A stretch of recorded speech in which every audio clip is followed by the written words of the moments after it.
Good morning guys.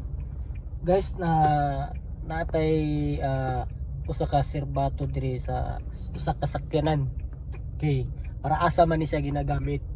Ginagamit nato ni para magpa hinumdom sa atong atubangan in case nga mo overtake ta sila ha, or ang imuhang naguna murag nakay nakita nga dili maayo, imo siyang gigamit nimo ang usa ka serbato nimo para magpahinumdom sa yaha. Dako kani siya tabang, dako ni siya tabang para sa atong biyahe.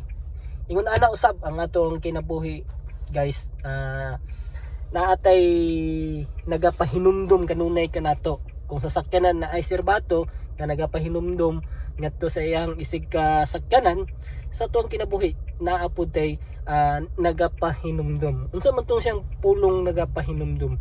Katong pulong sa Ginoo. Gigamit nato ang pulong sa Ginoo para ngadto sa mga katawhan nga nahisalaag katong hapit na unta siya mamatay, pero sa diha nga giwalihan nato siya pinagi sa mayo nga balita, naluwas siya.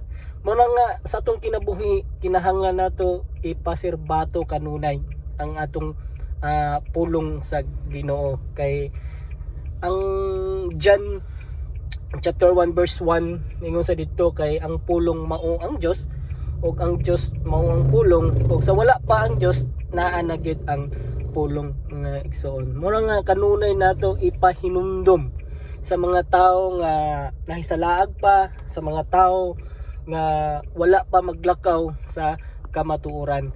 Ang pulong sa Dios kanunay gid nato ipahinumdom, ipabati sa ilaha nga ang Dios, dunay Dios nga nagluwas kanila, dunay Dios nga nagpalansang sa krus sa Kalbaryo, ug dunay Dios nga nahigugma nga gugma nga walay paglubad.